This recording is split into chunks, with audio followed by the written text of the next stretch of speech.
Graças a Deus, aleluia. Paz seja convosco, meus irmãos, amém? Agora nós vamos para a ministração da palavra do Senhor e que o Espírito Santo fale poderosamente ao nosso coração nesta noite. Carta de Paulo aos Colossenses, capítulo 3, é o ponto de onde nós estamos partindo ainda, versículo 19. Onde o apóstolo está falando aos maridos e dizendo: vós maridos, amai a vossas mulheres e não vos irriteis contra elas. E vamos concluir o texto de Tiago, capítulo 1, versículo 19.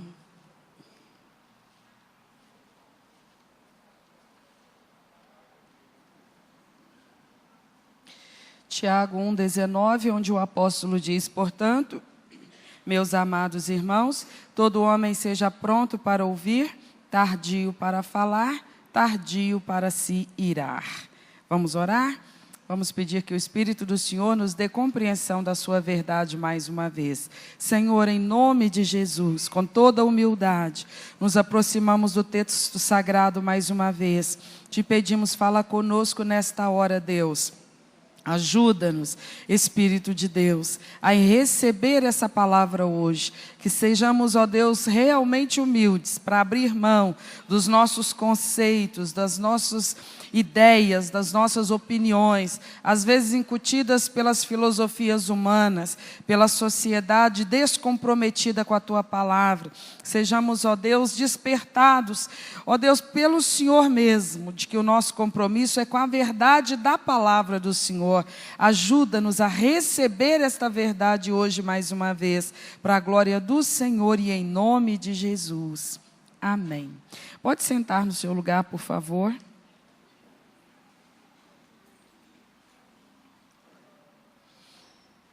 Nós iniciamos hoje a nossa renovação dos cartões de membros. Alguns irmãos perceberam lá fora, avisamos isso no domingo. E nós vamos estar durante todo o mês de janeiro fazendo isso. Então, gostaria que os irmãos, os membros da igreja, por favor, assim que possível, nos cultos de terça, domingo pela manhã, domingo à noite, sexta-feira, trouxessem os seus cartões de membros, passassem ali ao chegarem, para que então seja revalidado. Esse ano nós não vamos reter seu cartão, vamos renovar e te entregar imediatamente, porque já está tudo bem organizadinho, então é possível fazer dessa forma. Então nós vamos continuar de onde paramos na última semana. Estamos justamente no ponto onde a palavra de Deus vai colocar em evidência aquilo que é o ponto principal da convivência de um casal e, por consequência, de uma família e, por consequência, de uma sociedade. Porque creio que todos nós estamos entendendo que essa é a metodologia de Deus no trato com a humanidade. Deus trata com o todo através da célula principal desse todo, que é a família.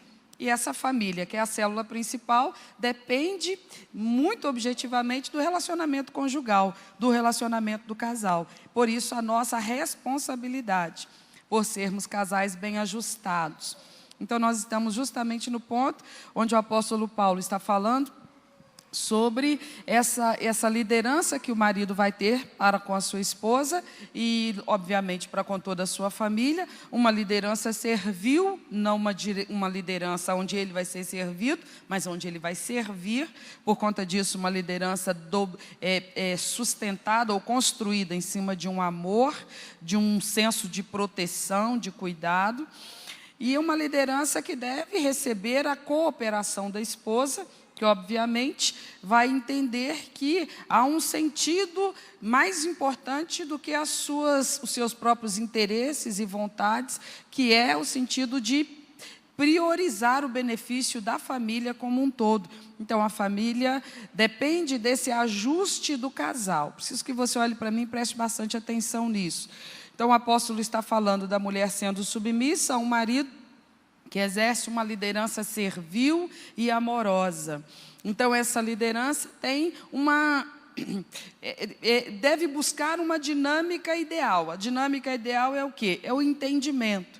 E o entendimento não vai acontecer sem a cooperação dos dois. É impossível que esse marido consiga estabelecer uma boa convivência dentro de casa e se a esposa não cooperar. o outro extremo também é verdadeiro. É impossível que a mulher estabeleça um bom entendimento dentro de casa se o marido não cooperar. Enfim, casamento é uma sociedade onde, se os dois não arregaçarem as mangas e de igual modo se dedicarem, vai tudo por água abaixo. Não é uma situação onde um só dê conta do recado. Se os dois não se comprometerem igualmente, vai ser muito difícil que esse relacionamento ofereça o suporte que essa família requer para ser uma família sólida, para gerar filhos bem estruturados, bem orientados, que serão bênção nessa sociedade. Enfim, será uma família, um casamento, uma célula que vai ficar devendo àquele propósito de Deus para a família e para o casamento. Então, tudo que nós estamos falando, desde que começamos a tratar desse assunto, eu sei que tem sido confrontador e às vezes até meio assustador, e eu imaginei mesmo que seria, porque nós que nos denominamos evangélicos, cristãos evangélicos, nós ficamos assim muito na superfície do texto bíblico.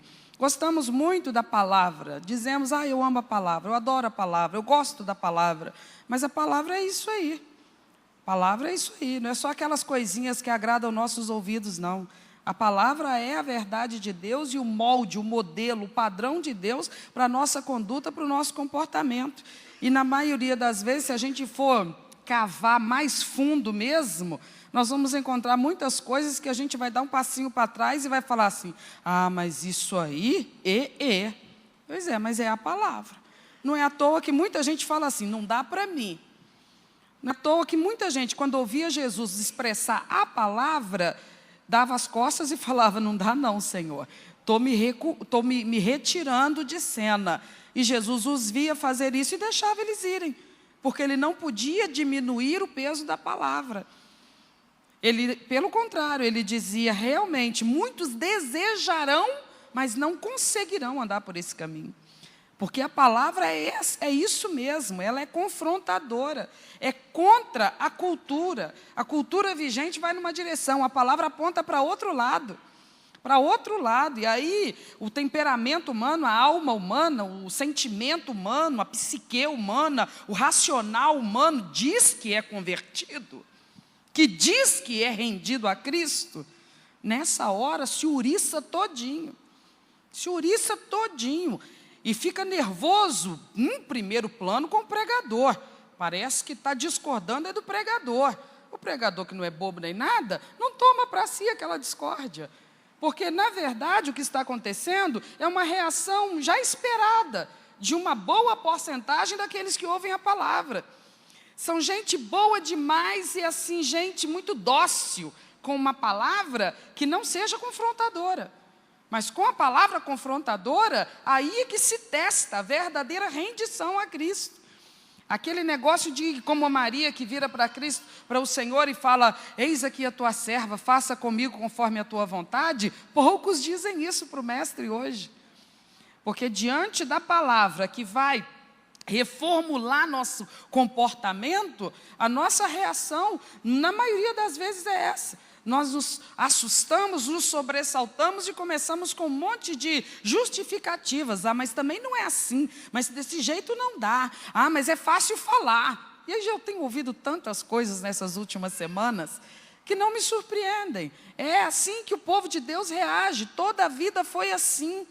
Toda a vida foi assim. É só você começar a entrar um pouquinho mais objetivamente no que é o princípio bíblico do comportamento humano, mexendo com aquilo que já são os nossos valores por nós estabelecidos, nossos padrões e modelos que nós já estabelecemos, assinamos embaixo, selamos. Nós já selamos, já está decretado, ninguém tem que meter o nariz naquilo que o nosso padrão, nós já estabelecemos o nosso modelo, e vem a palavra se intrometer naquilo, a gente reage, a gente não fica confortável, a gente quer brigar com alguém. É lógico que a gente não vai brigar com Deus, a gente não vai rasgar a Bíblia, não vai queimar a Bíblia, a gente tem que brigar com o pregador, coitadinho, né? E o pregador é que vem vai levar alguns nomes, alguns rótulos. Por isso que os verdadeiros pregadores, leais à palavra do Senhor, têm que ter costa larga, têm que aguentar umas conversas atravessadas aqui, outras ali, dificilmente vem diretamente à pessoa, mas conversas correm para aqui e para ali. Mas não tem como dizer de onde que o pregador tirou isso, de trás da orelha? Não, pois a palavra é aberta aqui por todos nós. De onde está sendo tirado tudo isso? Só da minha Bíblia? Não, na sua Bíblia está tudo aquilo que nós estamos estudando aqui. Não é à toa que muitos dispensam a oportunidade de andar por esse caminho, porque não é fácil mesmo, não. Quando Jesus fala tem que renunciar a si mesmo, a gente pensa assim, vou ter que largar o cigarro. Isso é o mínimo que tem que largar. Vou ter que largar o crack. Isso é o mínimo que se tem que largar.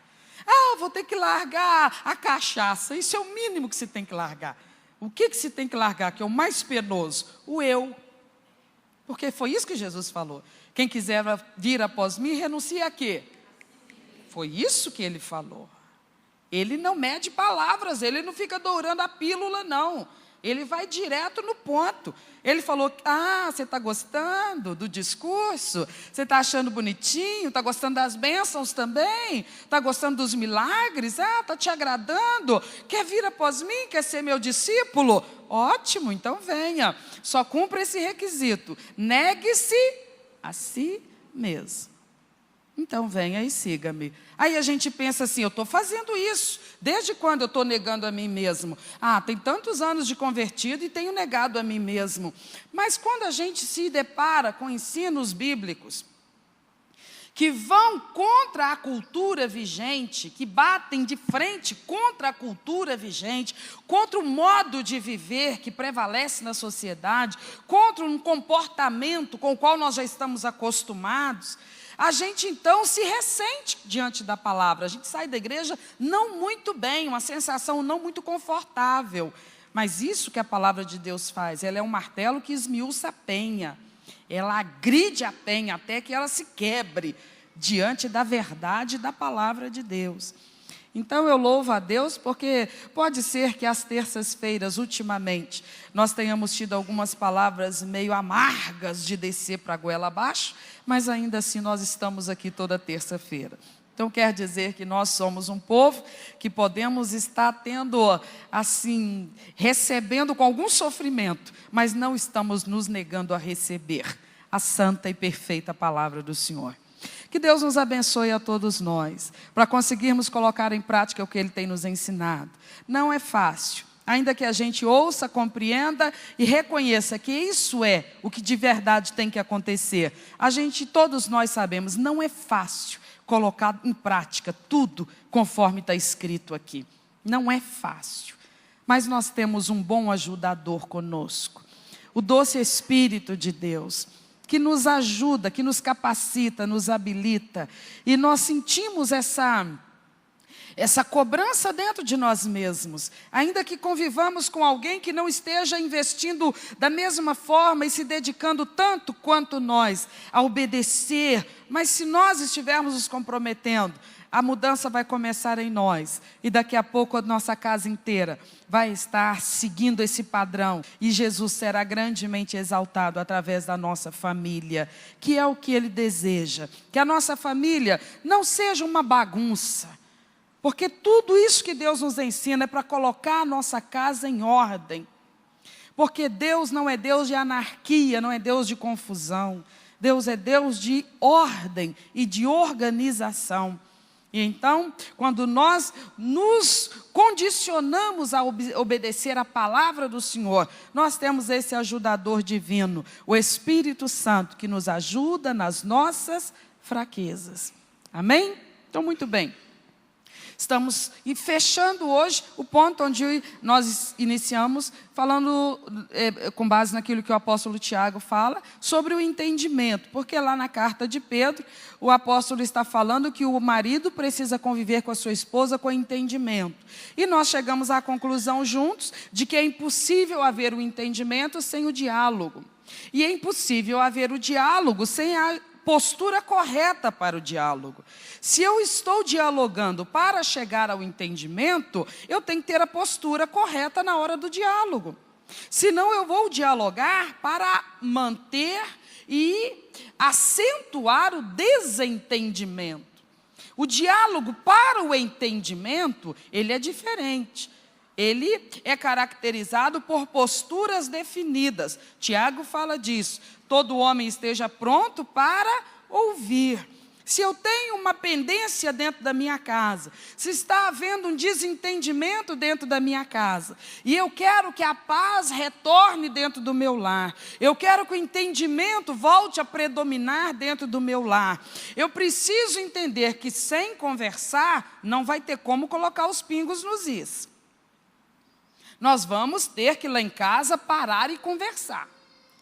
As coisas estão estremecidas, estão estranhas, estão esquisitas lá em casa. Tá, isso acontece em qualquer família, porque todas as famílias são formadas por seres humanos. Todos os seres humanos são imperfeitos, então nós não acertamos sempre. Quando nós erramos, nós causamos mal-estar, nós causamos mágoa, ressentimento, fazemos pessoas ficarem aborrecidas. Então o ambiente fica chato, desagradável. É preciso resolver isso.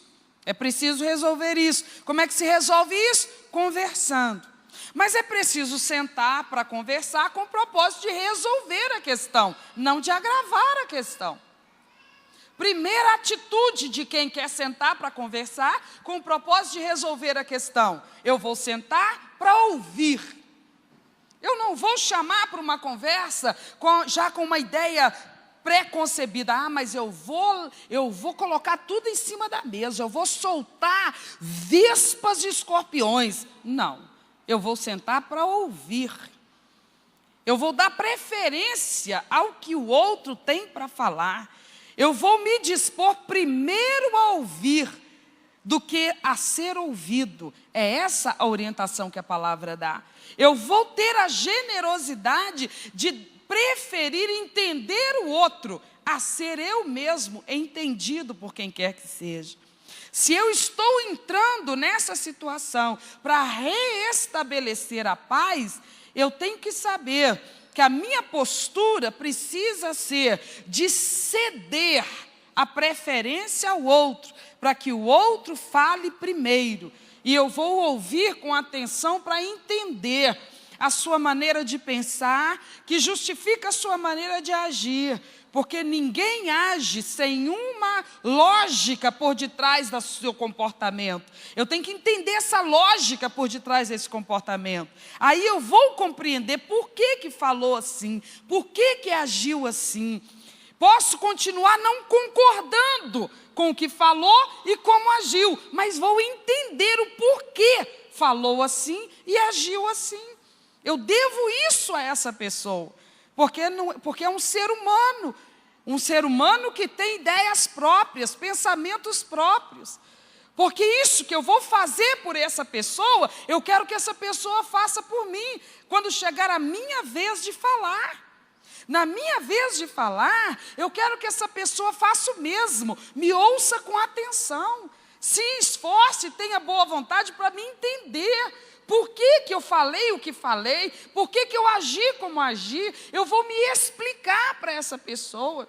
E ela vai me ouvir atentamente, generosamente, para entender a minha dinâmica, a forma como funciona o meu jeito de pensar. Aí nós vamos dar desconto um para o outro. Aquilo que antes estava predominando, eu achava que tinha tanta maldade naquelas palavras, tanta maldade naquele comportamento, eu vou ver que eu interpretei errado. A maldade estava na minha interpretação, na maneira como eu olhei, como eu ouvi. Não tinha tanto assim naquilo que estava no coração daquela pessoa.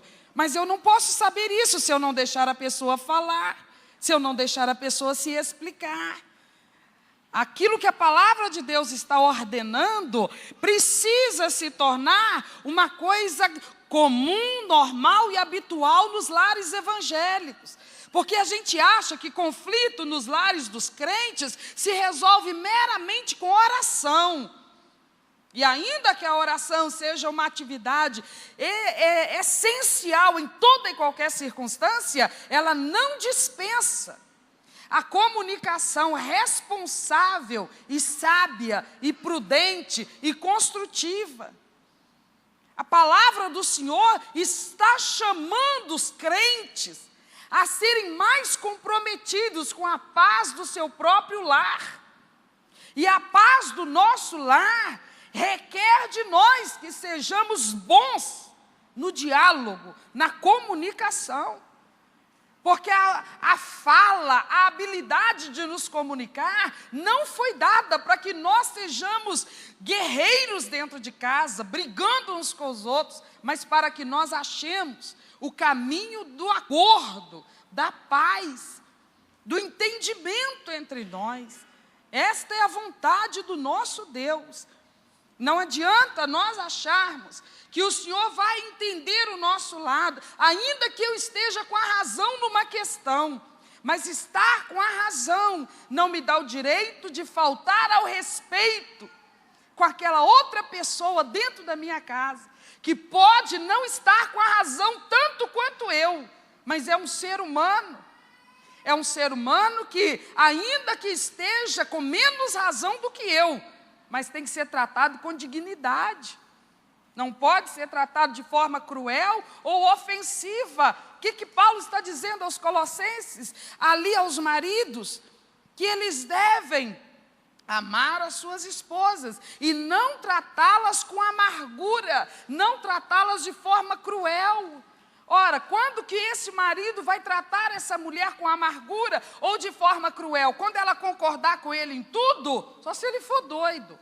Não, ele vai se sentir impulsionado a tratá-la assim quando ela discordar dele, com palavras ou com atitudes, quando ela falar ou fizer coisas que não estiverem do agrado dele.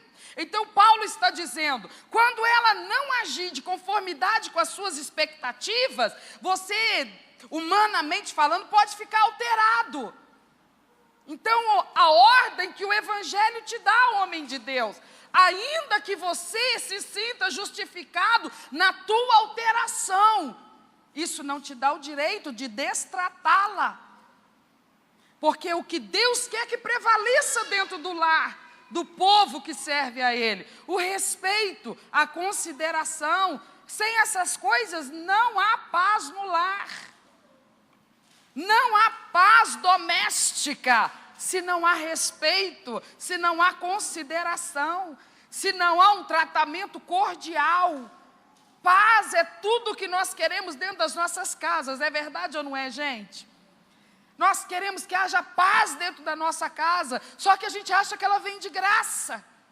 Ela não vem de graça.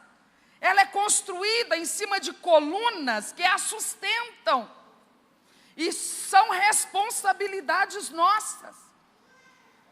Quando o apóstolo Paulo está falando Tiago está falando, a última porção do versículo 19 do primeiro capítulo, ele já falou, sejam prontos para ouvir, tardios para falar, tardios para se irar. Quando ele fala tardio para se irar, ele está falando de um elemento que eu possuo, que você possui, que todo ser humano possui. Um negócio chamado temperamento. O que me faz ficar irada com alguma coisa? O meu temperamento. O que nos faz reagir de uma forma descontrolada em alguma situação? O nosso temperamento. Então Tiago diz assim, seja tardio em se descontrolar. Tenha uma calma alongada, elástica. Não perca a calma rapidamente. Não seja uma pessoa de estupim curto. Não seja uma pessoa explosiva ou implosiva. Não seja uma pessoa que perca a calma facilmente. Não seja vencido pelo seu próprio temperamento. A palavra de Deus coloca sobre nós essa responsabilidade. Eu quero ver um texto, palavras de Paulo também, Efésios 4, 26. Palavra muito conhecida de nós, o povo de Deus. Porque essa carta é muito pertinente para o dia a dia do cristão. Olha o que Paulo diz aqui, 4:26 de Efésios. Irai-vos e não pequeis, não se ponha o sol sobre a vossa ira. Repete comigo.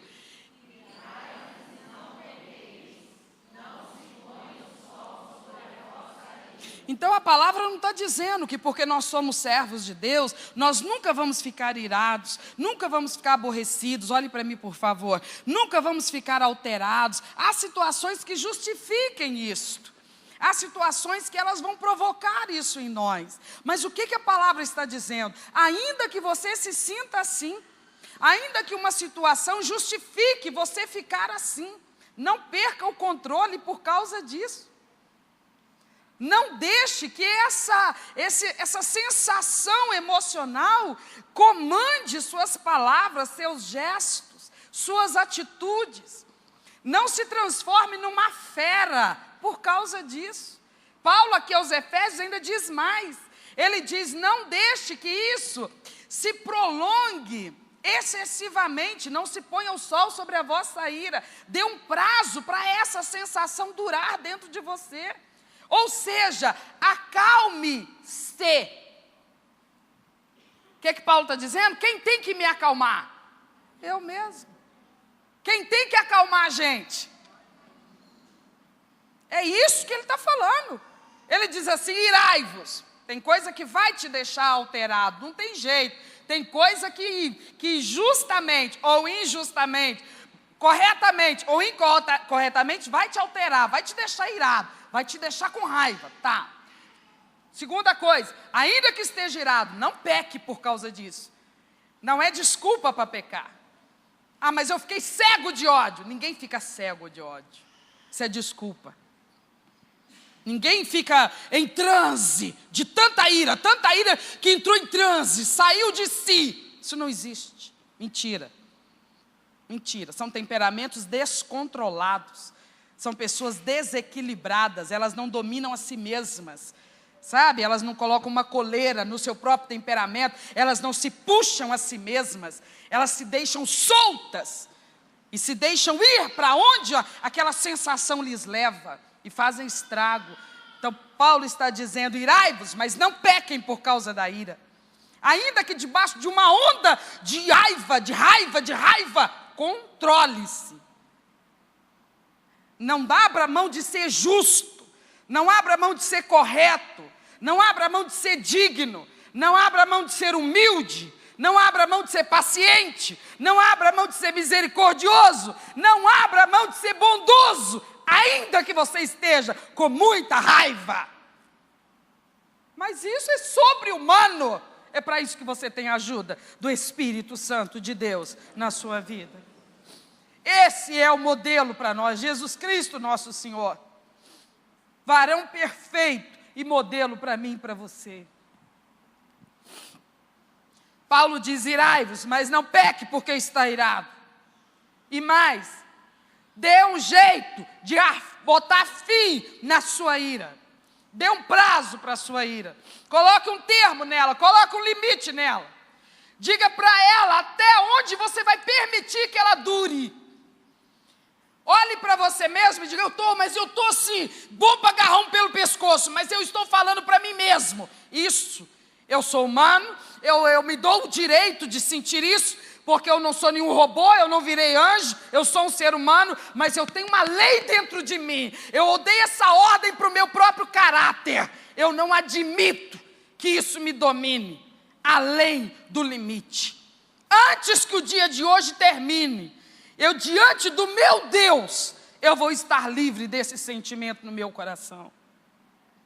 Antes que eu deite na minha cama e coloque a cabeça no meu travesseiro, eu ainda que tenha que virar horas e horas de joelho na beirada da minha cama, mas eu não levo esse saldo de hoje para amanhã. Basta cada dia o seu mal. Hoje eu resolvo isso na minha alma. O que se fulano errou comigo, isso eu posso não resolver hoje. Se essa situação me prejudicou, isso pode ser que eu não resolva hoje. Mas essa sensação que está me dominando aqui agora, isso não vai durar o tempo que bem quiser. Porque agora o pecado não domina mais sobre mim. Eu agora tenho capacidade de ser livre do poder e do domínio do pecado. Então Paulo diz, não se ponha o sol sobre a vossa ira. Olhe para você mesmo e determina para você mesmo, eu vou me acalmar. Obviamente eu vou precisar de uma estratégia para isso. Se eu estou decidida a me acalmar, eu não vou ficar aqui na minha mente, no meu imaginário, trazendo à minha memória, segundo após segundo, as coisas que acenderam aquela chama de ódio dentro de mim. As palavras que foram ditas, as atitudes que foram tomadas, o fato ocorrido que me deixou nesse estado. Se eu vou manter isso vivo na minha memória o tempo todo, é óbvio que eu estou alimentando a chama do ódio. Eu estou alimentando a raiva. Eu tenho que matar a raiva de inanição, matar ela de fome. E quando que eu mato ela de fome? Quando eu não alimento ela, quando eu elimino ela da minha mente. Quando eu substituo aquela cena na minha mente por uma determinação de perdão. Eu perdoo, eu perdoo. Nossa, o que fulano falou me deixou num estado, mas eu perdoo. Você está ficando doido, mas a pessoa nem te pediu perdão. Não, mas eu não preciso que ela me peça perdão para eu perdoar, não. Mas a pessoa nem está precisando do seu perdão, mas não é ela que precisa do meu perdão. Eu é que preciso perdoar ela. Porque o que eu estou sentindo não está fazendo mal para ela, está fazendo mal para mim. Se eu a perdoar, quem vai ser beneficiado? Eu mesmo. Então, quando a pessoa vai obedecer a palavra de Deus, ela vai seguir estratégias que vão possibilitar isso. Por que a pessoa lê um texto como esse e olha para si mesma e diz, acho que eu nunca vou conseguir isso? Porque ela não faz o que precisa fazer. Ela sabe que ela precisa simplesmente superar aquilo, mas ela não tira aquilo da cabeça. Aquilo é um fato que ocorreu há 2 anos atrás. Está no presente, no passado ou no futuro? Hein? Aconteceu há 2 anos atrás. Está no presente, no passado ou no futuro? Deveria estar no passado, porque foi há 2 anos atrás. Mas a pessoa não largou lá. Ela traz, todo dia ela busca, todo dia ela busca, todo dia ela busca. Então está no presente, pelo menos na mente dela. Está acontecendo de novo, todo dia, todo dia, todo dia. Isso é sábio, gente? Isso não é sábio. Se nós não superarmos as coisas, nós vamos ser pessoas explosivas ou implosivas. Nós vamos ser pessoas de difícil trato, de difícil convivência. Quem é que não sofre decepções ou frustrações? Quem não se relaciona com ninguém. Mas quem que consegue viver sem amigos, sem família, sem ninguém? Nós não fomos criados para isso. Relacionamentos são oportunidades de grandes realizações e grandes frustrações. Porque nós só nos relacionamos com pessoas que são tão falhas como nós. Você sabe o que Deus fez? Ele fez o ser humano. Estava lá no Jardim do Éden. Inicialmente tinha quantos lá? Inicialmente tinham quantos lá? 1, né? Depois foram 2, mas primeiro tinha 1, Adão. Com quem Adão se relacionava? Quem era a pessoa com quem Adão interagia, conversava todo dia? Isso, muito bem. Então Adão tinha um privilégio maravilhoso, porque ele se relacionava com um ser perfeito. Não é? Deus não é perfeito? Nessa relação aí tinha um perfeito e um imperfeito. Quem que era o perfeito? E o imperfeito? Beleza. Então Adão estava num lucro tremendo, porque ele nunca era exposto a nada. Deus nunca falhava com ele. Deus nunca falhava com ele. Relacionando-se com Adão, Deus nunca falhava com ele. Algum momento você acha que Deus irritava Adão? Algum momento você acha que Deus mentia para Adão? Ou omitia alguma coisa? Esquecia de contar alguma coisa? Deus irritava Adão em algum momento, gente? Deus é perfeito.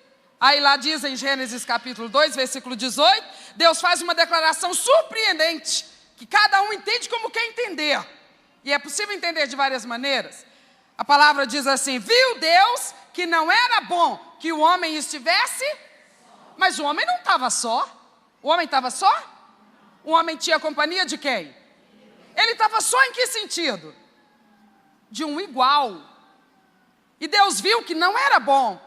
Não era bom que o homem se relacionasse apenas com um ser perfeito. Outro talvez dissesse, não, senhor, o senhor está enganado. Essa é a forma ideal. Um imperfeito lidando com um perfeito. Isso vai dar um certo doido. Esse homem vai ser feliz toda a vida. Porque ele nunca, coitadinho, vai sofrer. Ele nunca vai sofrer frustração, decepção. Ele nunca vai ter que te perdoar, Deus. Ele nunca vai ter que te perdoar nada, porque o senhor nunca vai errar com ele. Ele nunca vai precisar ter paciência com o senhor. Ele nunca vai precisar tentar mudar o senhor. Deixa do jeito que está perfeito. Deus falou o quê? Não é bom que o homem imperfeito só se relacione com alguém perfeito. Aí o que Deus faz? Outro ser humano. Tão imperfeito quanto o primeiro ser humano. E Deus ainda faz mais. Esse outro ser humano ainda coloca no relacionamento mais revelador e que mais expõe a pessoa, o relacionamento conjugal. Porque ele fez o outro ser humano, que era uma mulher, e já os colocou dentro de um relacionamento conjugal. E o relacionamento conjugal é o relacionamento mais profundo e mais íntimo de todos os relacionamentos que há nos relacionamentos humanos. É onde há maior exposição de um para com o outro. E aí eu quero que você leia um texto comigo, Provérbios 27, 17. Provérbios 27, 17. Por que Deus fez isto?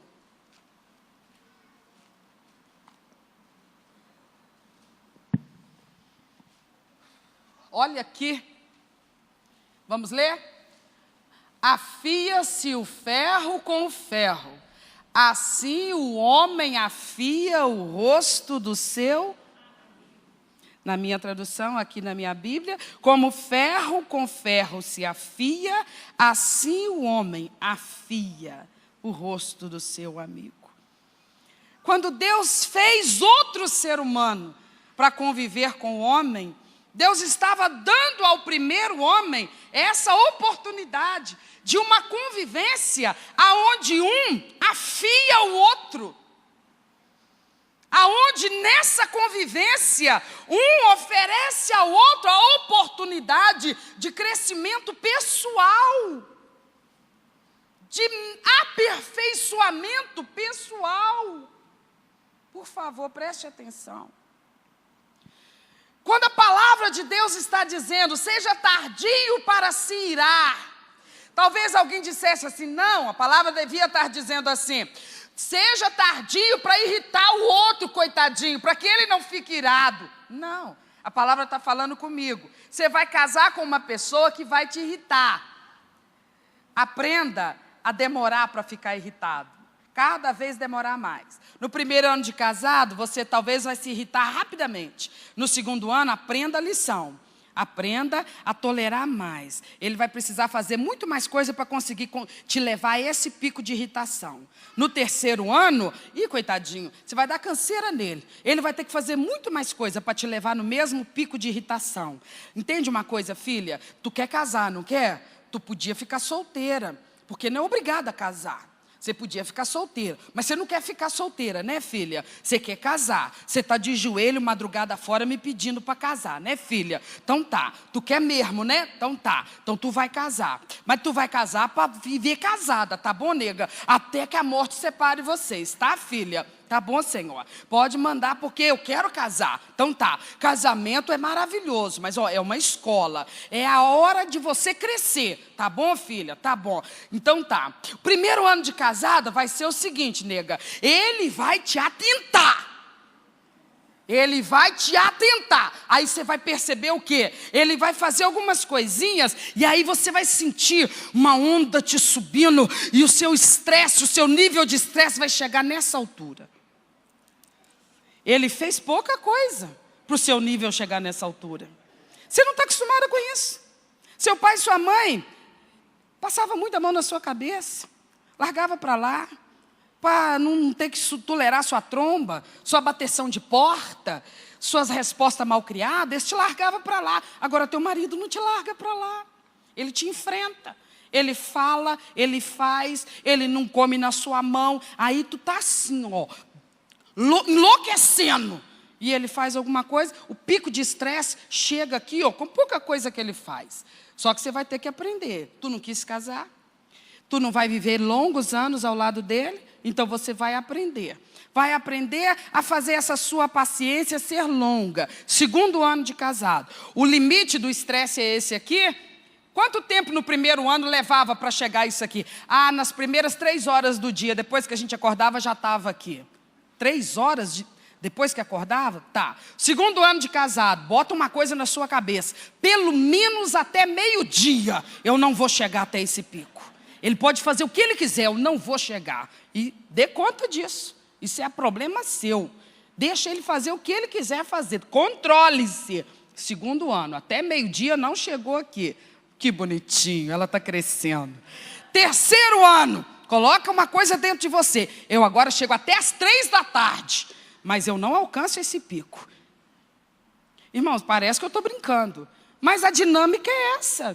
Nós vamos conviver num relacionamento onde tanto nós vamos ser provocados quanto nós vamos provocar. Porque se eu virar a história, eu vou falar do mesmo jeito do lado dele. Porque a esposa também irrita o marido. Então, o momento é de aprendizado para ambos.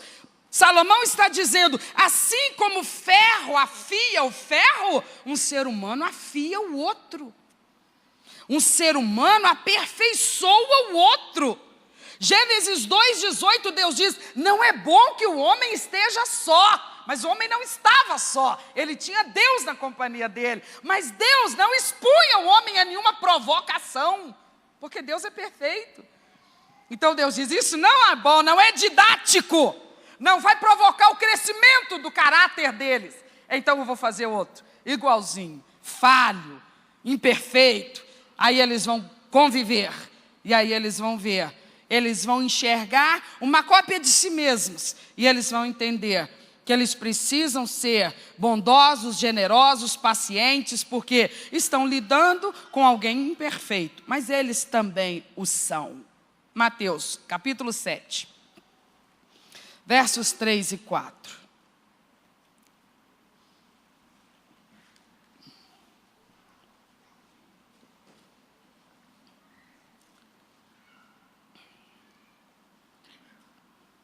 Mateus 7, versos 3 e 4.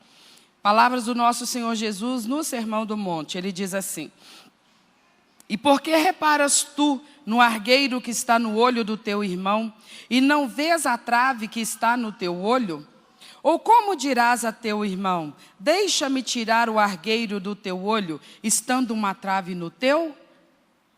O Sermão do Monte é um sermão maravilhoso, para nós os evangélicos estudarmos, todos os anos estudarmos muito lentamente, porque ele é ensinamento para a nossa vida e para o nosso crescimento. E de tantas coisas que o Senhor ensina aqui, ele fala justamente sobre isso. Ele fala sobre a nossa atitude sempre pronta de enxergar, apontar e tentar corrigir falhas.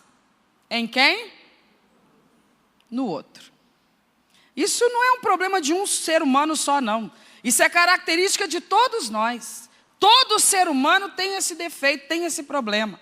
Nós temos a maior facilidade do mundo de identificar falhas, desde que não seja em nós.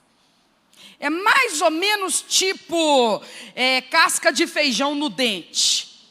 A gente vê quando está no nosso. Mas assim que o outro sorri, na mesma hora, a gente enxerga que está no outro. Então é assim, às vezes nós temos o mesmo defeito que a gente está enxergando no outro. Mas na gente a gente não vê. A gente tem o mesmo, idêntico. Mas na gente a gente ainda não viu. Mas você sabe o que é não ver de verdade? Não viu. Ele está ali, mas a gente não enxergou. Agora no outro a gente vê. E mais, não apenas a gente vê, como nos incomoda aquele defeito do outro. Mas impressionante, a gente também o tem, o mesmo. E a gente, em nós, não o vê e ele não nos incomoda. Gente, isso é um fenômeno, é verdade ou não é? É impressionante demais. E é disso que Jesus está falando. Ele está falando, é impressionante, você enxerga no outro, mas você não enxergou que você também tem. Em você tem o mesmo. E às vezes até mais agravado. Às vezes está até mais agravado em você. Você não enxerga e muito menos se incomoda. No outro é fácil ver e como te incomoda. Esse é um problema de todos nós. Aí Jesus dá a solução. Ele fala assim, a dinâmica correta é a seguinte: não és responsável pelo argueiro no olho do teu irmão. Tu és responsável pela trave no teu próprio olho.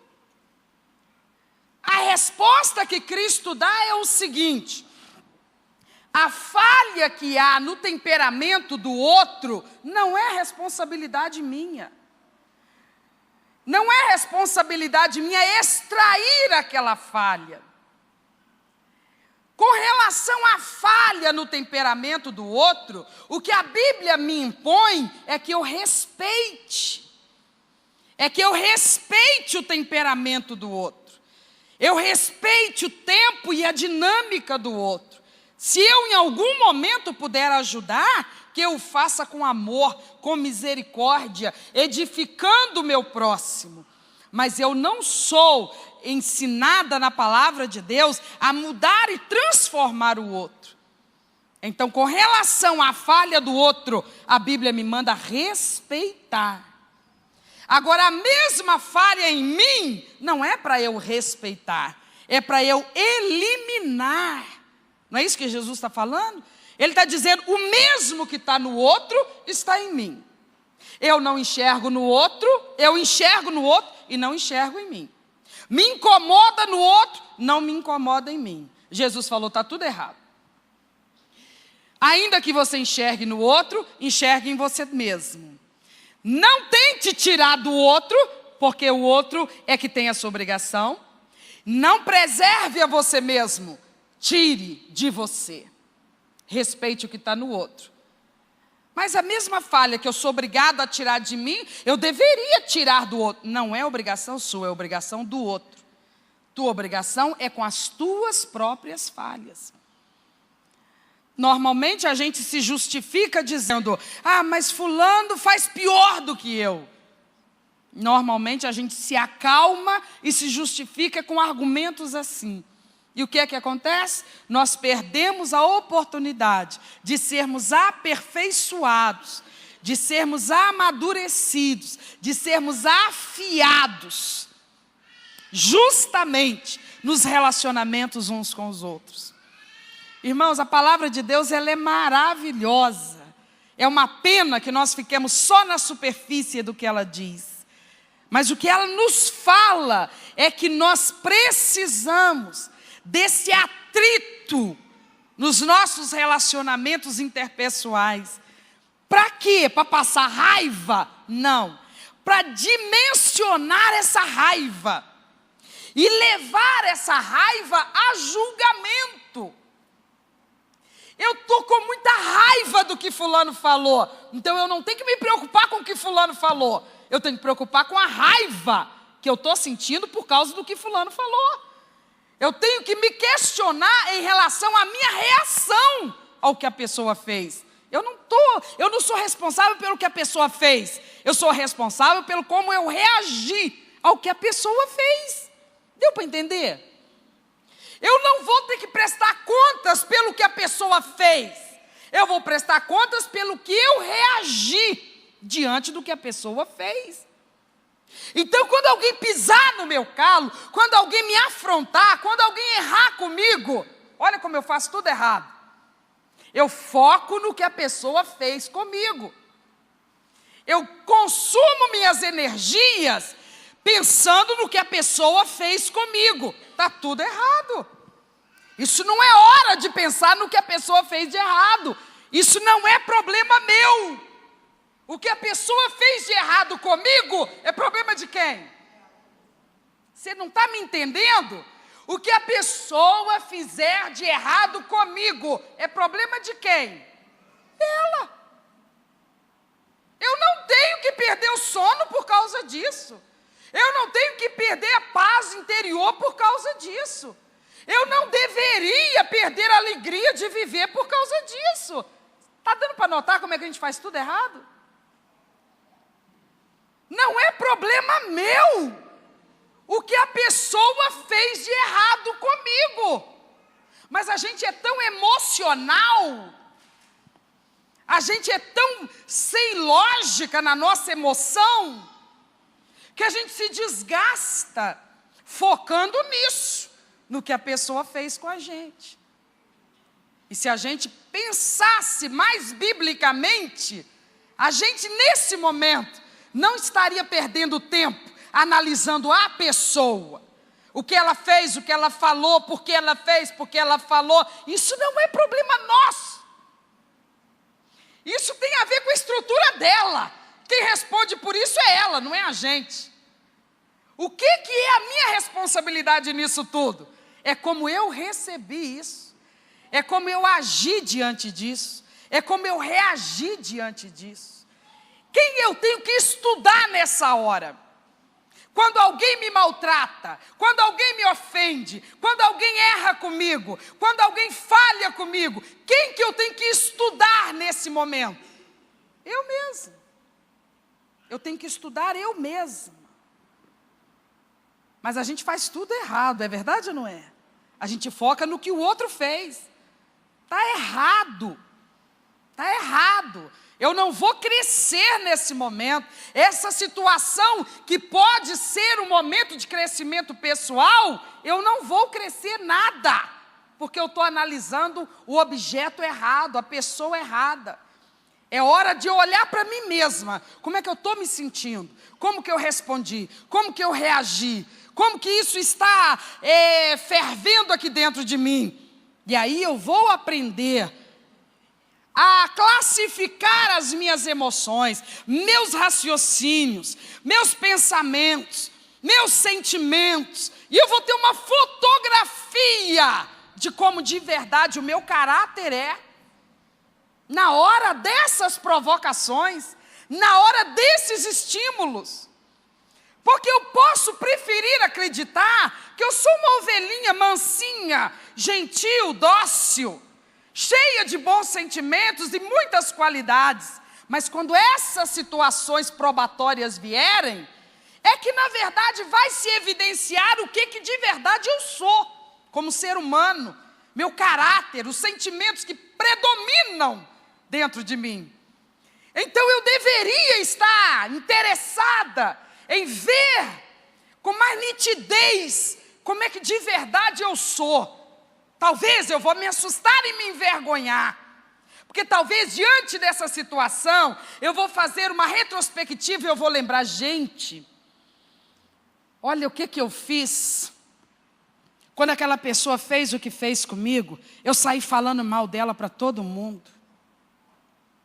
Isso me diz alguma coisa a meu respeito. Eu sou vingativa. Eu sou vingativa, olha só. Meu Deus, eu venho diante de ti envergonhada. Porque a maldade daquela pessoa expôs a minha maldade. A maldade que aquela pessoa fez comigo me ajudou no final das contas. Expôs a minha própria maldade. Olha o que eu fiz. As pessoas estão me elogiando, dizendo, que bonitinho, você sofreu uma afronta e nem foi lá dar um pescoção no pé do ouvido da pessoa. Você aguentou calado o desaforo. Eu ainda aceitei um elogio que eu não merecia ter aceitado. Porque é verdade, eu não agredi fisicamente, mas eu esperei a pessoa sair de cena e sair falando mal daquela pessoa. Então, de qualquer maneira, eu me vinguei. Eu me vinguei. Eu detonei com a reputação daquela pessoa. De alguma forma, eu paguei mal com mal. Isso mostra que eu sou vingativa. Apenas sei camuflar isso. Então, a gente é muito protetor da gente mesmo. Assim como o ferro afia o ferro, o ser humano afia o outro ser humano. Mas isso não é automático. É se a gente for sábio, honesto, humilde, sincero, é que a gente vai olhar cada situação, todo santo dia, toda segunda-feira, toda terça-feira, toda quarta-feira, toda quinta-feira, no trabalho, na igreja, no trânsito, onde for, dentro de casa, tudo o que acontecer. Nós vamos estar com uma pessoa assim, o tempo todo, no nosso microscópio, observando essa pessoa, observando, analisando, estudando essa pessoa. Que pessoa é essa? Que pessoa é essa? Nós mesmos. Cada situação será reveladora. Cada hora que alguém fizer alguma coisa contra nós, alguma coisa, alguma garra vai sair. Nós vamos arranhar de alguma maneira, porque as nossas garras estão embutidas, escondidas, e nós falseamos nossa crueldade, nossa maldade. Não expomos isso, para que então isso seja tratado e expurgado pela palavra e pelo Espírito de Deus. Por que nós não crescemos mais do que crescemos? Por que nós não somos sábios? Nós não somos sábios. Nós não somos sábios. O que é ser sábio? É fechar a matéria na escola? O que é ser sábio? É acumular diplomas na parede? O que é ser sábio? É conseguir grandes conquistas nessa terra? O que é ser sábio, meus irmãos?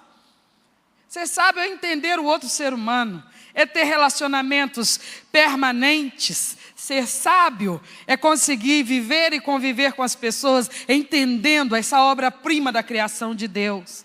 Ser sábio é entender a vida, é desfrutar das oportunidades que Deus nos dá. E isso é coisa que alguns vão ter e outros não. Alguns vão viver nessa terra 100, 120 anos e vão morrer ignorantes. Embora tenham acumulado nas suas paredes diplomas e são doutores em tantas matérias, mas vão morrer ignorantes no que diz respeito a coisas mais especiais e importantes dessa vida. Entender outra pessoa, porque nós não temos facilidade de ser compatíveis com ninguém.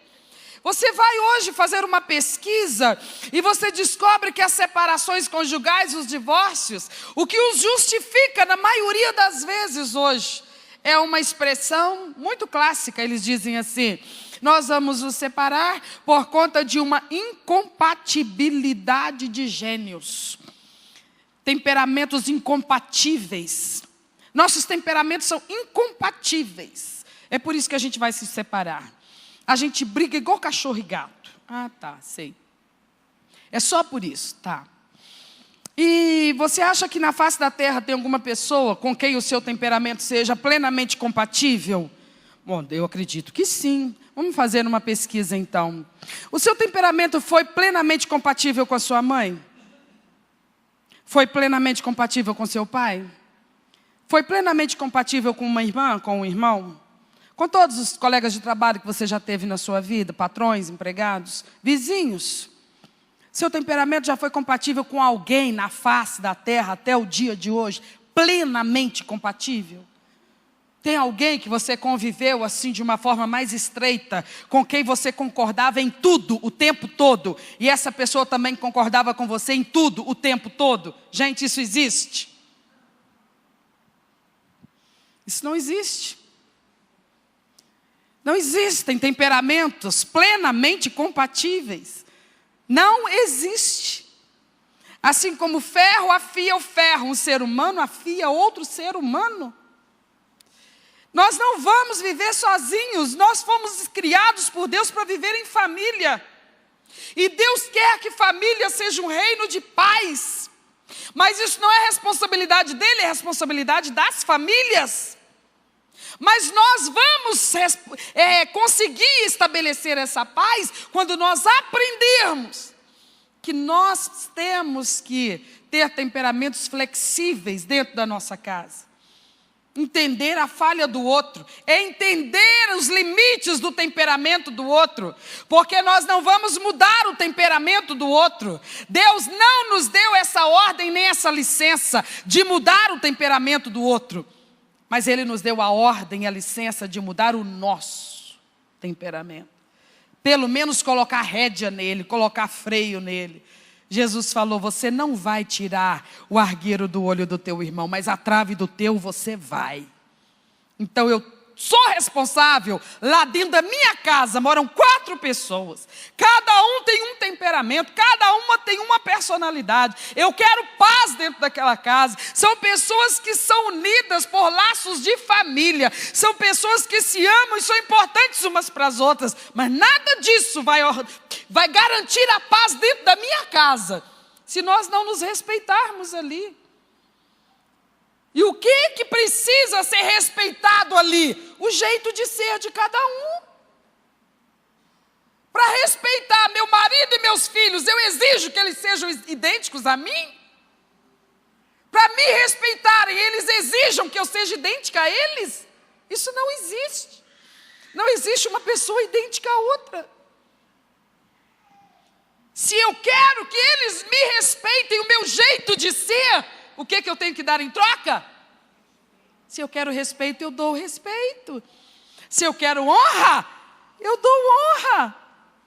Eles vão às vezes agir de uma maneira que está genuinamente coerente com o temperamento deles. Mas como não está coerente com o meu, eu vou discordar. Eu posso discordar? Posso. Eu só não posso desrespeitar. Porque não está coerente com o meu temperamento, mas está coerente com o temperamento deles. Então eu tenho que respeitar. Tudo é tão simples. É tão simples. Que o Espírito Santo de Deus nos ajude a ultrapassar o limite da superfície da palavra do Senhor e entender. Deus está pronto para fazer acontecer, meus amados. Depende de saber quantas famílias aqui também já estão prontas para que a obra de Deus aconteça lá dentro das nossas casas. Que a gente passe nesse vestibular. Vamos logo para o curso superior. Porque o Senhor quer fazer de nós, formar em nós, famílias maduras, sábias, onde os valores bíblicos prevaleçam, onde os papéis existem, são muito bem definidos sim, mas ninguém é maior do que ninguém, ninguém é melhor do que ninguém, e por causa disso ninguém humilha ninguém, ninguém prejudica ninguém, ninguém persegue ninguém. O nosso lar é um lugar de paz, é um reino de paz. Todo mundo tem a sua função, todo mundo tem o seu papel, todo mundo com dignidade.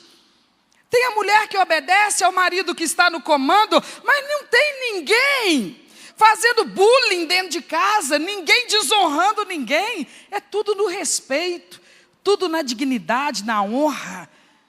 Porque o Deus que criou a família é um Deus de sentimentos nobres, excelentes. Ele não fez as coisas para serem uma desordem. Amém, meus irmãos?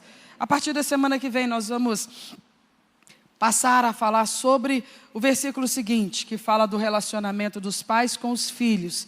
Que Deus ajude que todos nós possamos estar reunidos aqui para entendermos essa ética cristã para o relacionamento entre os pais e os filhos. Que muita coisa nós possamos aprender também nesse ponto. Amém? Fica de pé, nós vamos orar.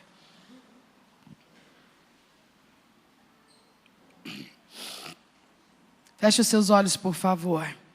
E todos nós vamos clamar ao Senhor e vamos pedir ao Espírito Santo que Ele nos ajude a ter essa agilidade para controlar o nosso próprio temperamento lá dentro da nossa casa. Às vezes lá no emprego a gente até controla, porque se não controlar nós não vamos ficar empregado em lugar nenhum, não é? Então lá no emprego a gente não faz de bobo. Lá no trabalho a gente segura a onda. Nosso temperamento, ele é difícil, né? Mas lá no trabalho a gente controla ele. Porque nós não podemos ir para a rua A crise está braba, a gente não pode ficar sem trabalho. Então lá a gente se policia e a gente coloca freio na gente mesmo. Mas por que dentro de casa a gente não vai fazer da mesma forma? Vamos ter essa responsabilidade, esse compromisso. Dentro da nossa casa, o máximo do respeito, o máximo da honra, o máximo da dignidade. Vamos tratar uns aos outros na palma da mão, porque Deus valoriza a sua família. O que Ele quer ver? Que você valoriza também. Trate com respeito, faça da sua casa um palácio. Ainda que você olhe em volta e você diga assim: mas tudo aqui é tão simples, não tem nada aqui que lembra um palácio. Mas pode ter a dignidade de um palácio, pode ter a nobreza de um palácio, onde todo mundo se trata com educação, com respeito, fala baixo, fala com calma. Nem a hora que a gente estiver mais irritado possível, nem assim se justifica a gente faltar com respeito com as pessoas da nossa família. Ore, clame ao Senhor. Se precisa, peça perdão por alguma falha cometida. Nenhum de nós acerta o tempo todo. Nenhum de nós tem um temperamento perfeito. Mas não abuse, sabe, se desculpando com o temperamento, dizendo: eu faço isso porque meu temperamento é terrível. O temperamento de ninguém aqui é perfeito, mas cada um de nós é responsável pelo seu próprio temperamento. Vamos sair com esse comando na nossa mente nessa noite. Cada um receba de Deus essa palavra: controle-se, controle-se, acalme-se, abaixe o tom de voz, controle-se, aprenda a tratar com respeito. Se você quer ser tratado com respeito, aprenda a respeitar a presença de Deus dentro da sua casa. Faça do jeito que agrada ao Senhor, porque Deus não vai abençoar o que estiver fora da palavra dEle. Manifesta a tua graça, Pai. Nós te pedimos que o Senhor nos perdoe, que o Senhor nos perdoe todos os nossos excessos, todas as nossas falhas, Deus. O Senhor nos ajude, Espírito Santo. Nós precisamos da tua ajuda, Senhor. Nós somos tão mal habituados, mal acostumados com o nosso jeito intempestivo, às vezes, de falar, de pensar, de agir. Nós não analisamos nós mesmos, não estudamos nós mesmos, nós damos razão para nós mesmos o tempo todo, e nós não estamos crescendo, nós não estamos aprendendo, nós não estamos nos tornando sábios, nós não estamos nos tornando sábios, meu Pai. Tem misericórdia de nós, Senhor. Ajuda-nos, Espírito Santo. Ajuda-nos, Senhor. Desperta-nos, Deus. É tempo de aproveitar a oportunidade para ter esse crescimento, esse aperfeiçoamento. Ajuda cada mulher, cada homem, cada filho, cada filha, meu Pai. Que o nosso lar, a nossa família, Senhor, sejam guardados por Ti, abençoados por Ti. Que na Tua santa presença, Deus, nossa família seja abençoada, poderosamente abençoada, Senhor, para a glória do Teu nome, Pai. Oh Deus, trata conosco, Senhor. Espírito Santo, a Tua palavra, Senhor, ela é como um martelo que esmiuça a penha. A Tua palavra, Senhor, ela é poderosa para mudar a circunstância da nossa vida. A Tua palavra é poderosa para purificar os nossos caminhos. Espírito Santo, trata com cada um individualmente.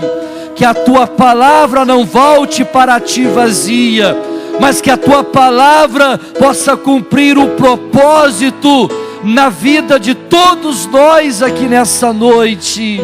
Quebra toda resistência, quebra todo o nosso orgulho.